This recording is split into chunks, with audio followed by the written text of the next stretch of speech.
တန်ဖိုးနားမလည်ရင်ထားခဲ့လိုက်ပါကြိုးစားလုပ်နေတဲ့သားနဲ့နေရာမရတဲ့အဖြစ်မျိုးမှာအသုံးချခံဘဝနဲ့တော့မနေပါနဲ့အပေါ်ကိုရောက်ဖို့ကြိုးစားနေသူဒါမှမဟုတ်အမြင့်ကြီးကိုပြန်တန်းချင်သူဆိုရင်အဲ့ဒီဘဝကနေရုန်းထွက်နိုင်ဖို့လိုမယ်စိတ်စေတနာရဲ့သားနဲ့အတိအမဲ့မပြုတဲ့သူစီမှာအနစ်နာခံဘဝနဲ့တော့မနေပါနဲ့စေတနာထားတယ်ဆိုတာအတိအမဲ့ပြုခံခြင်းလို့မဟုတ်ပါဘူးဒါပေမဲ့စေတနာကိုအတိအမဲ့လေးတောင်မပြုနိုင်ဘူးဆိုရင်ပေးဆက်ရတာမတန်ပါဘူးမေတ္တာပေးရတာနဲ့ဂရုစိုက်တဲ့သူရဲ့အထံမှာတစ်ဖက်သက်ဘဝနဲ့မနေပါနဲ့အားပေးတတ်ပဲဖြစ်ပြီးအနည်းငယ်လေးတောင်ပြန်ရတာမျိုးမရှိရင်လေ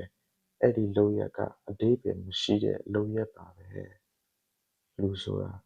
တန်ရာနေတတ်မှတန်ဖိုးရှိနိုင်ပါတယ်တော်ရမှာနေတတ်မှလည်းတိုးတက်မှုရနိုင်ပါတယ်